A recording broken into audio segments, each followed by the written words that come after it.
नमस्कार। नेपाली कांग्रेसभित्रको विवाद यतिखेर छत्ताछुल्ल भएको छ। पटक पटक विशेष महाधिवेशन गर्नको निम्ति पार्टीका महामन्त्रीद्वय गगन थापा र विश्वप्रकाश शर्माले निवेदन दिँदा पनि कांग्रेस संस्थापनले आवाज नसुनेपछि आज बाध्य भएर विशेष महाधिवेशनको आयोजना भई सम्पन्न हुने क्रममा छ। विशेष महाधिवेशनमा सभापतिदेखि लिएर अन्य पार्टीका पदाधिकारी सदस्यहरूको चयन गर्नलाई एकातिर मनोनयन खुल्ला गरिएको छ भने अर्कोतिर शेरबहादुर पक्ष चाहिँ आफ्नो रणनीति बनाउन व्यस्त छ। अहिले पार्टी फुटबाट जोगाउनको लागि गगन विश्वप्रकाशहरूलाई फाइदा हुने गरी प्रस्ताव ल्याउन खोजिएको छ। यदि देउबा पक्षले त्यो कुरा माने पार्टी एकता प्रक्रिया सहज अगाडि बढ्ने, पार्टी फुटबाट बच्ने पनि बुझिएको छ।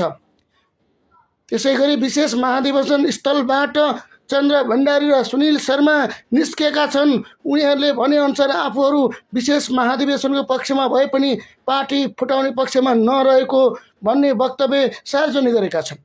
नेपाली कांग्रेस एक्लो भए पनि फुटे पनि सग्लो रहे पनि देशलाई यसले के असर पर्छ? नेपाली कांग्रेस प्रजातान्त्रिक आन्दोलन बोकेको त पार्टी हो, तर भ्रष्टाचारको अन्त्य गर्न र सुशासन कायम गर्न त्यो पार्टीले के गर्यो यो समीक्षा गर्नुपर्ने विषय भएको छ।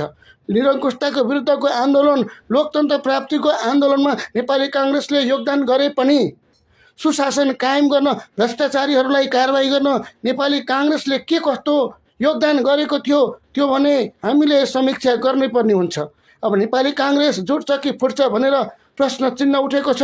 त्यस्तै परे यस संस्थापन पक्ष गगन पक्षहरूले कुनै एउटा पक्षले अब नेपाली कांग्रेस लोकतान्त्रिक संस्थापन पक्षभन्दा बाहिरको यदि कोही भयो भने नेपाली कांग्रेस लोकतान्त्रिक, नेपाली कांग्रेस प्रजातान्त्रिकको रूपमा पार्टी विभाजन गर्न सक्ने देखिन्छ।